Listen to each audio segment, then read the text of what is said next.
Olá, graça e paz. Eu sou o Bispo Norém Padilha e esta é a Palavra do Dia. Hoje, 13 de maio do ano de 2025, e eu quero hoje abordar um tema muito importante sobre mais uma chance. Eu quero basear esse tema no Evangelho segundo São João, onde fala a história da mulher adúltera.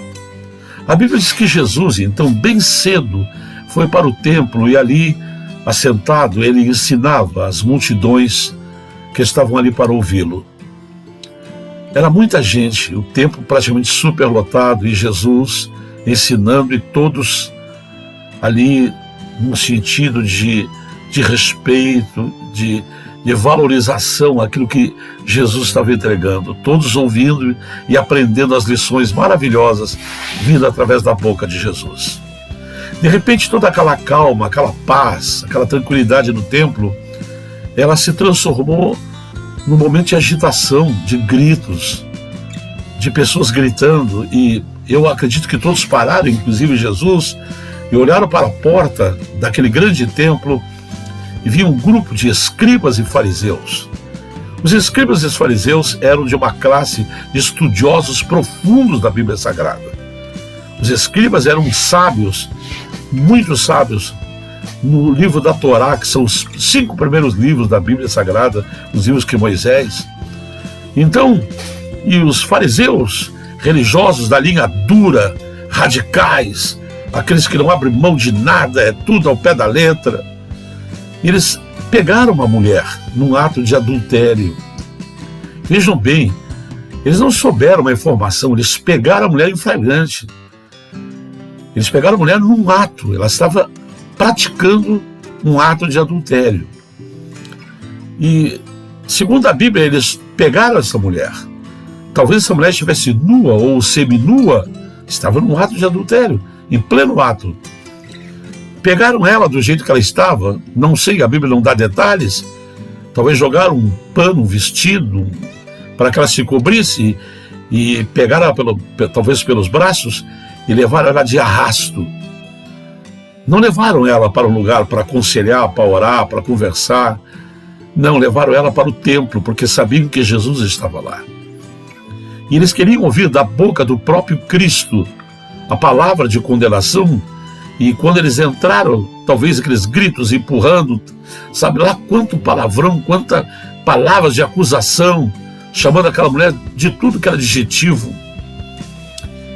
E vão até onde Jesus está e jogam ela aos pés de Jesus. Talvez ela tenha caído na areia, com o rosto em terra, com os cabelos escabelados, talvez com aquele pano por cima do seu corpo tapando a sua nudez, porque foi pega em pleno ato de adultério. E agora eles olham para todos e tentam apertar Jesus numa situação bíblica, dizendo: na lei de Moisés está escrito. E a pergunta é: estava escrito mesmo? Sim, estava escrito que quando uma mulher é pega em adultério, ela deve ser levada para fora dos muros da cidade e ali ser apedrejada até a sua morte. Mas eles queriam ouvir isso de Jesus. Eles queriam que Jesus a condenasse porque queriam ver se Jesus realmente ia cumprir com a Bíblia, com a palavra de Deus. Ora, se estava escrito, agora imagina, Jesus não vai passar por cima da palavra, das leis de Moisés, das leis de Deus. Então, eles fazem isso para tentar Jesus. E quando Jesus então para e olha em volta e diz: tudo bem, Jesus não disse: não está escrito, porque estava. Ele não disse: não, isso não vale mais. Ele não falou nada disso. Ele apenas disse o seguinte: aqueles que estão aqui, que estão condenando essa mulher, então atire a primeira pedra, aquele que não tiver pecado. Ora, os olhos daqueles homens religiosos, linha dura, eles queriam a condenação daquela mulher. Eles estavam no lugar de juiz, estavam julgando ela. E realmente ela tinha pecado, estava em pecado, não tinha como dizer que não. Mas Jesus agora diz assim: quem não tiver pecado, atire a primeira pedra. Os olhos daqueles homens estavam naquela mulher, ávidos por vingança, ávidos por ver aquela mulher condenada pelo próprio Cristo e morrendo apedrejada na frente de toda a multidão. Jesus então diz: quem não tiver pecado. Ora, como eu posso saber se eu tenho ou não pecado se eu não tirar os olhos dos outros e colocar os meus olhos em mim mesmo, olhar para dentro de mim? Ora, para eles saberem se tinham ou não, era preciso parar de olhar para o pecado do outro e olhar para dentro de si, para ver o que havia no coração de cada um deles. E não podia ser diferente. Quando cada um começou a olhar para dentro de si, talvez começou a se lembrar como eles eram como pai em casa, como eles eram como marido em casa, como eram como empregados da sua empresa ou como patrão. Começaram a fazer uma revisão no coração e começaram a descobrir tanta coisa podre, tanta coisa ruim, porque os olhos deles nunca pararam para olhar para dentro deles, mas sempre para os outros.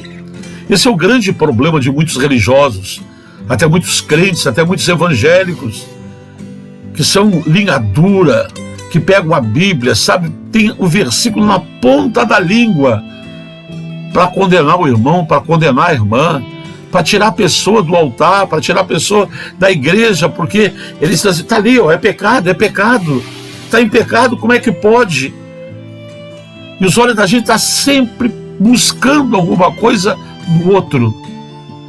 E a gente não percebe que às vezes a gente está muito mais caído do que aquele que a gente está olhando para ele, procurando erros e falhas. A gente às vezes critica a pregação, a gente critica louvor, critica a música, critica tudo na igreja, critica irmão, critica irmã, sabe? Se não critica falando, critica pensando, né? E a pessoa não cuida de si, ela está sempre preocupada com as pessoas que estão na sua volta, com as situações em sua volta, e não para olhar que às vezes ele é muito mais fracassado do que o outro, mais derrotado que o outro, só ele não consegue enxergar isso, porque os olhos dele não se voltam para dentro de si. Em capítulo 11 de 1 Coríntios está escrito ali nas orientações sobre a Santa Ceia, dizendo: examine-se o homem a si mesmo. Eu não posso me examinar a mim olhando para ti. Eu não posso examinar a minha vida olhando para você, julgando você.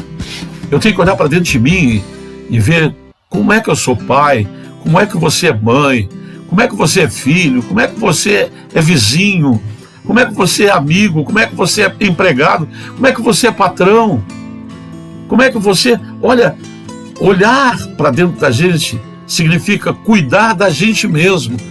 Por isso que está escrito lá no final da Bíblia, no livro de Apocalipse: quem está de pé, se cuide para que não venha a cair. Gente, cuidar da gente mesmo é um trabalhão enorme.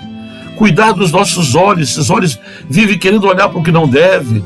Cuidar dos nossos ouvidos, que vivem dando ouvido para qualquer tagarela da vida, que vive criticando, falando mal de um e de outro, falar mal de governo, falar mal de pessoa, falar mal de irmão, falar mal de pastor, falar mal de ministério.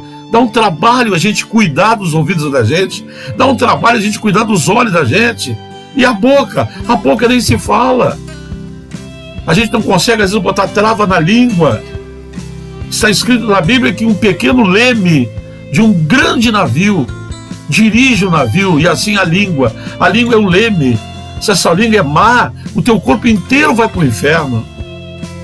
E aí a gente encontra tempo para ver defeitos, problemas da igreja. Como é que a igreja é administrada, como é que não é? Eu acho que não é assim, eu acho que tem que ser assado, eu penso assim, eu não penso assim.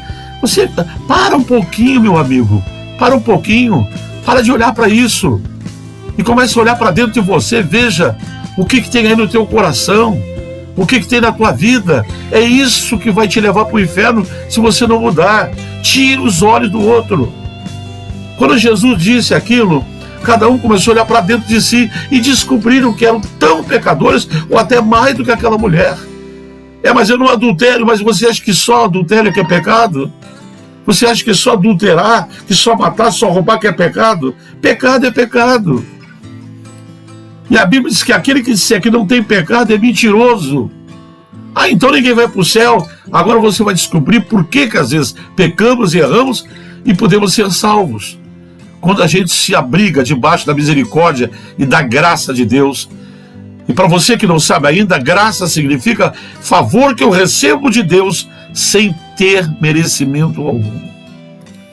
Aqueles homens foram se levantando e foram embora, envergonhados, porque foram olhar talvez pela primeira vez para dentro deles, investigando a sua própria vida, os seus próprios atos, as suas próprias palavras, o seu olhar, o seu ouvir, e descobriram que também tinham muitos e muitos pecados. Foram embora, não podiam atirar uma pedra na mulher. Como tirar uma pedra? Se eu tenho um pecado, como é que eu vou atirar pedra no outro? Foram embora. Jesus então parou, olhou e disse: mulher, cadê os teus acusadores?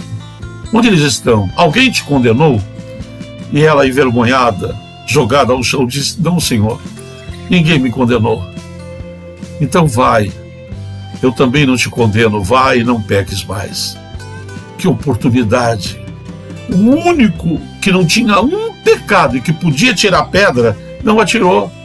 A única pessoa ali que podia pegar uma pedra e jogar e cumprir com o que estava escrito no Antigo Testamento era Jesus.